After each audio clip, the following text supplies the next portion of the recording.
안녕하세요. 대지고등학교 2025년 2학기 중간고사 기출문제 분석을 해보겠습니다. 평가 일치는요, 2025년 10월 21일 날 평가를 진행했고요. 선택형 문항 24문항, 그래서 100점으로 이제 환산해서 점수를 매겼습니다. 서술형 문항은 없었고요. 대지고등학교 문제를 보면서 1등급 컷을 이제 90점대 초반으로 예상을 했는데, 이 90점대 초반을 예상한 이유가 요즘 대지고에서 난이도가 조금 높은 문제가 한두 문제 정도 출제가 되고 있는 현상입니다. 그리고 이번 중간고사에서도 한두 문제 정도가 난이도를 좀 높여서 출제를 하다 보니까 보통 한 문제, 두 문제 정도 틀린 학생들이 좀 많은 형태입니다. 이제 제 소개고요. 문항별로 보면은 1번부터 5번까지 이제 지구과학 범위, 지질시대 환경과 생물, 그리고 대멸종과 생물의 다양성의 부분에서 이제 5문제 정도 출제가 됐고요. 그 다음에 생명에서 이제 자연선택과 진화, 또 생물의 다양성과 보존에 대한 문제가 한 3문제 정도 출제가 됐고요. 그 다음에 화학 부분이 꽤 많이 출제됐습니다. 9번부터 22번까지면 반 이상이 이제 화학 단원으로서 이제 변별력을 조금 높이기 위해서 여기서 이제 어려운 난이도 문제가 출제가 되었습니다. 그리고 과학과 미래사회에서 이제 보통 2문제 정도 여기는 난이도가 쉽게 출제가 됐고요. 자, 전체적으로 각각의 주요 문항들을 살펴보면 먼저 지구과학 부분을 보면요. 각 지질시대 연대를 정확히 알고 있는지에 대한 묻는 문제가 출제되었습니다. 3번 문항이었는데요. 고생대 이후 북반구에서 빙하기 분포 범위를 나타냈는데 밑에 그래프를 보면은 이 그래프에서 연도를 정확하게 출제를 하지 않았습니다. 그래서 정확하게 고생대가 어느 시기였는지 그리고 중생대가 어느 시기부터 시작이 되었는지를 알고 있어야 풀 수 있는 문항이라고 볼 수 있습니다.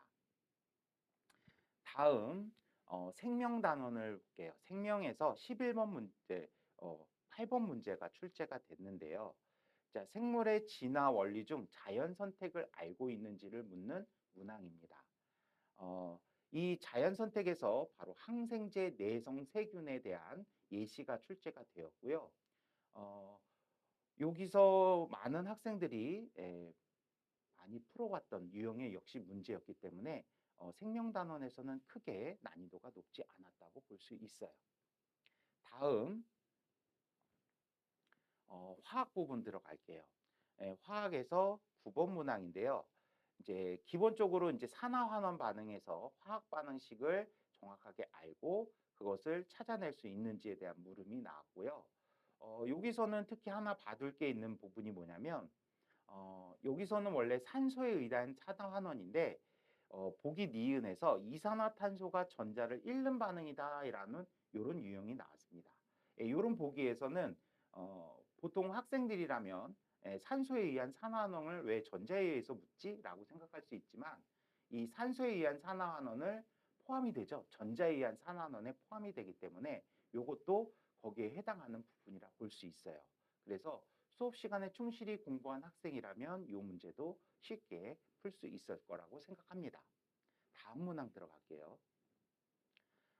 화학 단원이고요. 자, 산화환원 반응에서 전자이동에 의한 실험, 그리고 이것을 알고 있는지를 묻는 문항입니다. 산화환원 반응에서 실험 많이 나왔던 문항이죠. 질산은과 구리의 반응입니다. 그래서 질산은과 구리의 전자의 주고받음에 의한 산화환원을 묻는 문제이고요. 이온수 변화도 알 수 있고요. 그리고 여기서 특이한 점이 바로 이제 질량이 나와서 원자 한 개당 질량이 출제되어서 질량을 얼마나 이해하고 있는지 요거 질량 증가인지 질량 감소인지를 아는 문제인데요. 요것도 학원에서 충분히 공부한 학생이라면 요것도 배운 부분이었기 때문에 그리 어렵지는 않습니다. 화학에서. 자, 다음 문항 갈게요. 화학 14번 문항인데요. 금속의 반응성과 이온수 변화에 대한 이해를 묻는, 즉 산화환원 반응 중에 그래도 난이도가 높은 유형의 문제죠. 그래서 X이온이 들어있는 이런 부분에 Y 금속을 넣어서 그래서 자, 반응을 시키고 또 다른 금속인 Z를 넣어서 이제 3번 반응을 시키는 요런 두 번 반응시키는 요런 문제죠.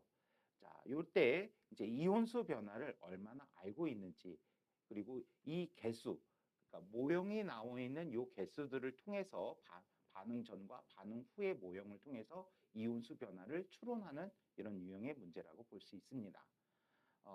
요 유형도 지금 14번 문제로 나왔는데요. 뭐 크게 어려운 부분은 없을 겁니다. 나왔던 유형들이 많이 있었거든요. 자, 다음 문항 들어갈게요. 자, 18번 문항이고요. 화학이고요. 산염기 중화 반응에서 표를 통해서 양적 관계를 파악하는 문제입니다. 이 18번 문항에서 볼 수 있듯이 가장 많이 나오는 산과 염기인 염산과 수산화툼을 사용을 했는데, 이때 요 부분이 문제였죠. 혼합 용액 속의 이온수 비를 출제하는 문항이었습니다. 그래서 부피를 가지고 이온수를 어떻게 알아낼까라는 문항이고요. 여기서는 W와 Y가 변하지 않는 것, 가실험과 나실험의 변함없는 걸 통해서 구경꾼 이온이구나 라고 파악을 하면은 충분히 풀 수 있는 문항입니다. 그리고 이걸 가지고 부피를 이용하여 이제 구경꾼 이온의 부피를 가지고 문제를 풀 수 있는 형태의 문제이고요. 여기도 그렇게 시간이 좀 들어서 그렇지 충분히 풀 수 있는 문항이었고요. 지트 학생 같은 경우는 요와 관련된 비슷한 유형의 문제를 풀었기 때문에 크게 어렵지는 않았을 거라고 생각합니다. 자, 마지막 문항. 아까 제가 얘기했던 내용 중에 이제 킬러 문항이라고 볼 수 있는 문항이 있는데요. 여기서는 이제 산염기 중화 반응에서 그래프를 통해서 양적인 변화를 갖고 오는 부분인데요. 양적 관계 파악하는데, 자, 생성된 물 분자수를 이용해서 이제 중화점을 확인하는 부분이죠. 근데 이 문제가 이제 약간 킬러 문항이라고 생각하는 부분이 뭐냐면 부피가 정확하지가 않아요. 부피가 얼마였는지 지금 이 학생은 정확하게 계산을 했지만 부피가 얼마나 정확한지를 알 수가 없는 부분입니다.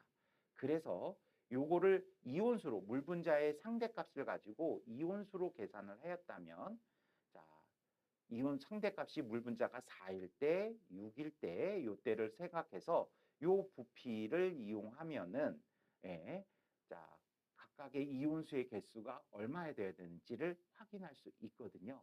그래서 요걸 활용해서 계산하는 유형의 문제였습니다. 무한히 풀어본 문항은 아니었기 때문에 아이들이 이제 어렵게 느껴졌을 가능성이 크고요.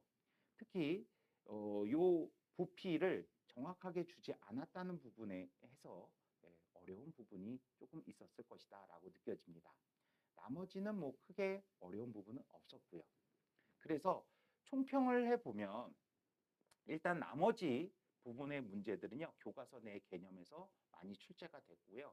그리고 학원에서 내신 부분 기간에 이제 충분히 풀었던 유형의 문제들과, 그리고 이 실수가 있었던 부분에서 이제 보통 한두 문제 실수가 이제 등급을 가를 수 있는 부분이겠구나라는 생각이 들고요. 마지막 이제 중화 반응에서 마지막 봤던 문제에서 이제 난이도가 높은 문제가 출제가 됐기 때문에 여기서 이제 한두 문제 실수를 했다면 이제 1등급을 당락을 하지 않았을까 합니다. 그래서 1등급 앞에서 말했듯이 1등급 컷을 저는 90점 초반대라고 볼 수 있겠죠. 여기까지 이제 총평을 해보겠습니다. 수고하셨습니다.